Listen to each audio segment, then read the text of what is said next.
Ndejje University started their semester 2 of the academic year 2022-2023 on 28th and 30th January 2023 at Kampala campus and main campus respectively. According to the faculty assistant administrator of engineering at Kampala campus, students are beginning their exams today on 28th May and will complete on 27th May with project presentation at Kampala campus, while main campus will do their project presentations on 26th May. Our students are beginning today their end of semester 2 exams, and we have some other few who are doing their end of semester 1 exams, that is January intake and August intake.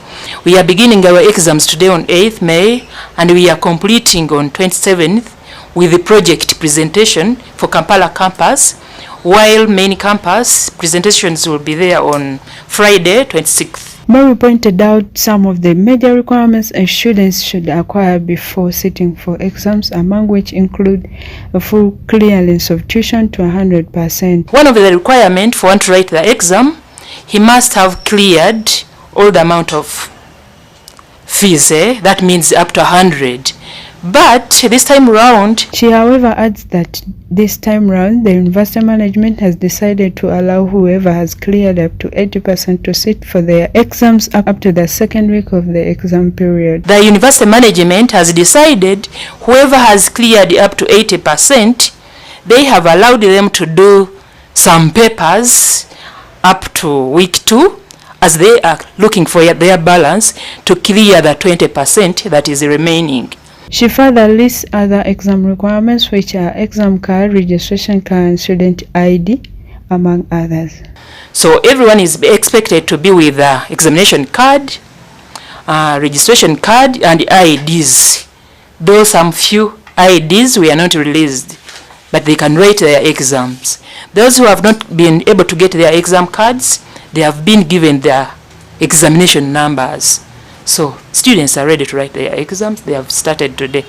Students, on the other hand, are also excited about exams. My examination card, and upon coming around on Saturday, I found the accounts office closed, and my card was not with the admin at my faculty, so it was very challenging, but nonetheless I managed to work around it and I secured it. But that gets to be hard of the people at the accounts office.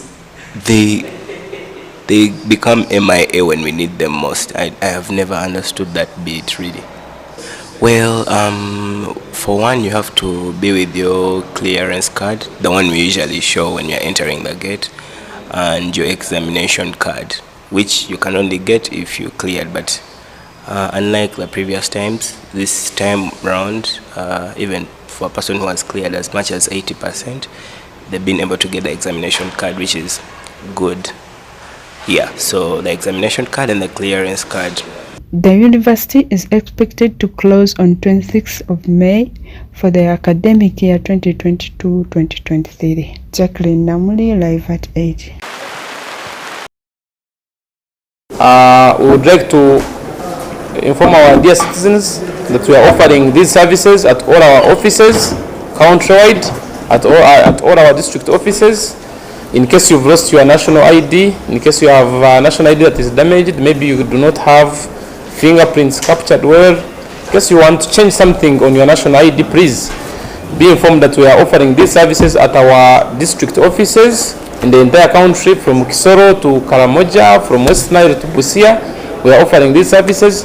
And when you lose a national ID, you just need a police letter, which is for free, and then you pay 50,000 in the bank, and within 3 weeks or a fortnight, you will be able to get your national ID. And the moment you come with a police letter and a bank payment receipt indicating 50,000, we would be able to check in the system, and we just get your details, and we are able to register you there and then. You do not even need any rigorous process.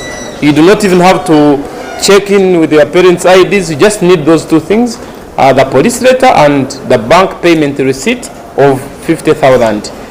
We would also like to caution the public about attempting to falsify information when they are repressing the national IDs. With replacement, we are always cautious and we always try to bring back the details that you provided in the beginning. Section 53 of the Registration of Persons Act prohibits any applicant or any citizen from falsifying information, from giving us wrong details. If registered as Kamsime Jacob, someone born in 1994, and maybe you've lost your national ID or it is damaged, you should be able to insist that you should be able to maintain those details when you are replacing a national ID. And the moment you try to change the age details, place of birth, the names, in case you want to change the names, the maiden name, that is a completely different process called change of particulars. And next week I will provide a document for change of particulars. But for today, strictly we are talking about replacement. There are some citizens who have been raising maybe concerns that police letters are not for free. The police spokesperson will also talk about it. We would like to assure you that police letters are for free. You just go to police, notify them that you have lost your national ID, and that's all. You just get that police letter, bring it to NILA officers, just pay 50,000 in the bank, and you're good to go. And what we should also know, this money is paid in the bank. You just pay in the bank, any bank of your choice, and you just notify them that you are paying for a replacement of a national ID. According to different social media platforms, the economic protests were scheduled to start on 8th May, and this was due to the high rates of inflation and the high prices of commodities. While addressing the media, the Kasita chairperson asked traders to cease fire. To clarify about the activities which were being circulated via social media about the economic shutdown. After analyzing with our team, we thought the organizers, it was a very bad timing, because the issues which are being raised about the escalating commodity prices and the economic situation in the country, as Kasita, we made several recommendations to the government, and the Ministry of Finance established a special committee where I'm representing the business community, where we decided to engage and make several benchmarking measures to see how they can mitigate the escalating prices. And so currently it's being witnessed that some prices have gone down in some commodities. As Kasita, we think now most of our members are worried about fees because schools are soon going to open. So any activity which can affect the continuity and operation of businesses, we think is not called for at this time. He also informed the media that they are working hand in hand with the Ministry of Finance to solve the remaining few problems. We're having just some few challenges. We are working with the Ministry of Trade, mainly to handle the escalating price of rice on the market, and so that we can see how can we control the inflation. Some of the recommendations Kasita made, it was to make sure that the government can reduce the cost of doing business in the country, because it was having a direct impact on the commodity pricing. And then another recommendation was to make sure that the government can boost local production by availing fair incentives to local manufacturers and add more investment in agriculture, because totally the food prices, when they increase, the inflation, all Ugandans will be affected. Another issue was that can the government invest heavily in rail transport to make sure that the cost of transporting commodities in the country and then exportation, the cost could be a little bit lower. So which the government has committed enough investment. I hear they are going to do a lot of more renovations about the railway network. Mr. Musoke also tasked the government and Ugandans alike to come solve the issue of railway transport, since it is the cheapest means of transport. But even we haven't stopped as Kasita, we still emphasize that the government should urgently handle the issue of railway transport, so that it's the cheapest railway transport. And then as Ugandans, we need to fully utilize the water transport. It's cheaper. It can ease transportation of goods in the country and then exportation. He also gave an insight on 200 billion shillings that were given to traders as recovery fund by the government. The government to make sure that they ease the process of access to funds. You find that when we are engaging Ministry of Finance, they allocated over 200 billions for business recovery, SME recovery. And then access to this fund has been a little bit more complicated, where the requirements are so many and most of our members have failed to access this fund. So after several petitions from the business community, we decided to partner with Bank of Uganda to carry out sensitization drive. And then so that we can enable Bank of Uganda get feedback and modify the measures through which any Ugandan can access the recovery fund. Kasita is a business support association in Uganda established and registered in 2001. However, it was re-registered in 2009 with its main aim to facilitate trade, bring together the business community and mobilize them into a viable, organized and social sustainable marketplace. Alan Gamol, Jacqueline Namuli, live at 8.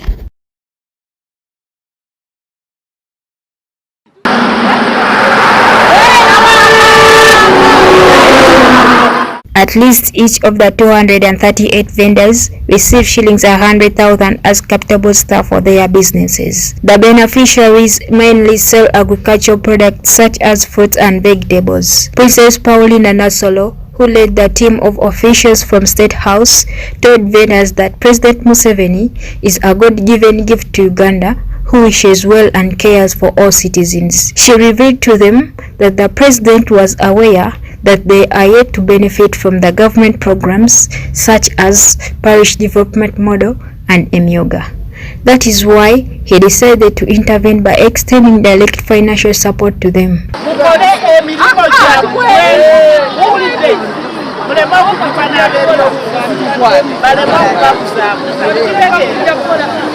Katinga naera n'ebyoka gya mukulinde era mugigoberere ne Parish Model mumulinde era mumugoberere. Kaakati ekiriwo Parish Model bagenda kutimbanga ba RDC ku byalo byammwe kale wano bamanye kikundi yafuna. Pulezidenti yakitunulamu n'alaba nti abakyala abantu abakolera ku butale obw'amakubo tebalina we bayinza kwegattira kufuna ku miyoga na kufuna ku Parish Model olw'ensonga nti tebalina we beegattidde wamu bakolera ku nguudo. N'asalawo nti olw'okuba ka kapito kaabwe katono, n'asalawo nti tujje nga tubusitinga kapito zaabwe tubongeremu basobole okusiibula ebintu bye basuubula nga tubawa emitwalo 10,000 abantu abakolera ku nguudo basobole okweyongerako. N'okwogerako nabo okubabuulira ku bigenda mu maaso, okubabuulira nti politics tannaba, n'okubabuulira engeri gye basobola okubuulirira abaana baabwe okweyisaamu bave mu kunywa enjaga n'emize emibi. Mr. Juma Mukuye, the chairperson of Chikoma Market, condemned President Museveni for extending financial booster packages to them. He promised that they will invest the booster wisely so that they grow and sustain their small businesses. N'amanya nti n'omuntu wa wansi alina kyakola kiyeetaaga. Twebaza olw'akaseete kano katuwadde kubanga abantu bange babadde mu mbeera mbi, naddala abakyala bano baganda baffe bano abalenzi akasente mu butuufu babonaabona nnyo tebalina ka kapito naye kati essaawa yaleero wabanga atuwadde gino emitwalo 10,000 gy'atuwadde tezisobola kulemererwa kufusobola piki ya nnaanansi. Omwana naaba nga akola ki yeddabuluza okubanga akola ki ng'afuna kapito kakola ki akateeka mu nsawo. Kati mu mbeera eyo abantu baneeno buli balaba nga muzeeyi ayitawo basaalirwa ne bagamba kale singa ayimiriddeko waneeno, singa ayimirako ne tumunyonnyola ebizibu bye tulina challenge mu tawuni yaffe y'obulenzi. Bino ebintu babiraba bivunda naye weba mu kuvunda tusaba muzeeyi asobole tuzimbira akatale wano wonna twesaaga kana akatale. Kati sawa yayo enkuba weetonya tubeera enkuba tuyisibwa bubi, omusana gwaka tuyisibwa bubi ng'ate tuli ku kiko kubo kwennyini twetaaga ne hampusi wano abantu bafiirawo enkya n'eggulu tutilina parking. Mrs. Christine Mpima, a vendor at Chikoma Market, also thanked President Museveni for supporting their business. Nkolera wano mu katale ak'ennaanansi akatunda ebibala. Naye muzeeyi tweyanziza nnyo tweyanzeege okubeera nti atusindikidde tulino. Bulijjo ababaka baatuma tebatuuka. Muzeeyi tukweyanziza nnyo era tubadde tumanyi nti ffe watuvaamu nga bannakatale nga tumanyi totuliiko tubadde nga tukuyimiriza naye n'otuukiriza obweyamu nti otulaba ne tugamba nti oba muzeeyi tatulaba. Naye tusanyuse muzeeyi okubeera nti otufuddeko era sente zino tugenda zongera mu mirimu gyaffe gye tukola kubanga ffe tulabirira abaana ffe tuweerera abaana ffe tusasula ennyumba naye muzeeyi tweyanziza tweyanzeege. Mrs. Proscovia Naku from Dembe Market also rounded President Museveni for the direct financial intervention. Muzeeyi wangaala muzeeyi fuga paka mukama lwali kujja mu nsi tukwagala ffe tubonaabona ku kkubo naye watujja emmanjo muzeeyi weebale bano abami abatuwadde ssente n'abakyala batuukirivu bw'obanga oziwa bazituleetere tugenda nze nsuubula nnaanansi miyembe kakapito kano ngenda kongeramu badde nsuubula ebokisi 5 ngenda suubula 10 na kusoba kapito yeeyongere muzeeyi wangaala. Bera Zarango live at 8.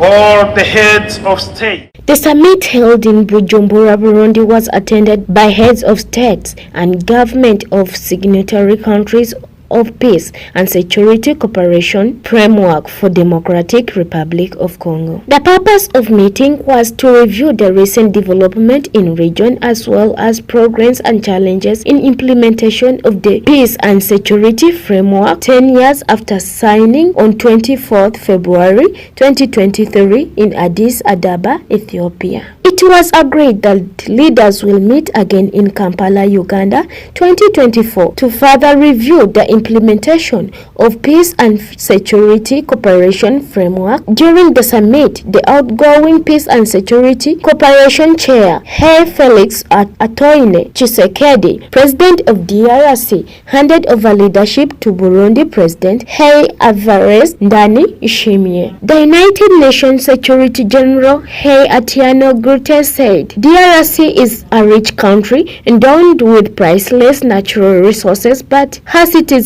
have not benefited from them due to instability in the country. He relied other countries in the region to put resources together to help their neighbor gain stability so that it can develop socially and economically. Adrian Faith Atiano, chairperson of Peace and Security of Regional Youth Forum of International Conference on Great Lakes region, attributed the high levels of unemployment and poverty in Great Lakes region to instability. The heads of states also planted trees at State House, Bujumbura, as a sign of conserving the environment.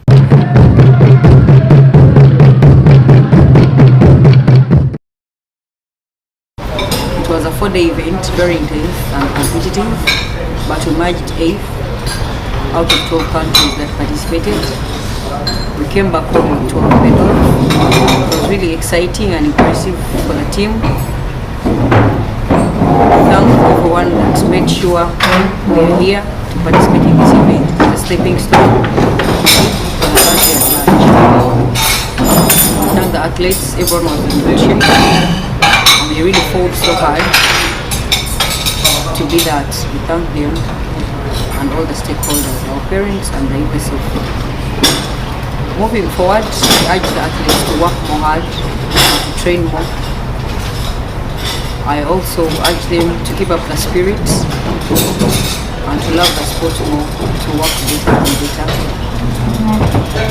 I also request the Federation to help us create for us better training grounds from that, we shall be the best. In this gala, the race I found most interesting was the butterfly, because in my heat, at different times, people were ahead of each other. It was a really tight race and really competitive. The race I liked the most was the freestyle, because it was the only winner I got at a podium, and I also did really well. And the race I did like the most was the butterfly. I mean the backstroke, because I added time, and I think I could improve on this by training more and focusing more on my backstroke.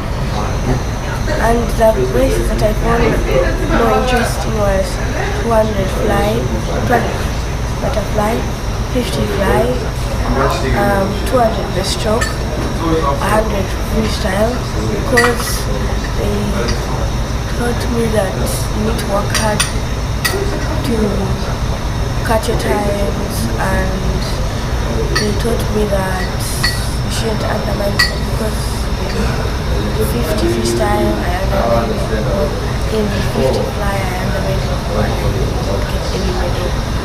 And then the races that I didn't really like were the 200 breaststroke and top it. Yes, it's just the race that was very hard and confusing, because I didn't expect to get a medal in 200 breaststroke, because it was just an abrupt thing. So I'm glad that I got a medal. And my future plans for my swimming career are to continue training and continue coming for Ghana every time they tell me you have qualified for Ghana, you have qualified for Ghana, you have to keep on coming and coming.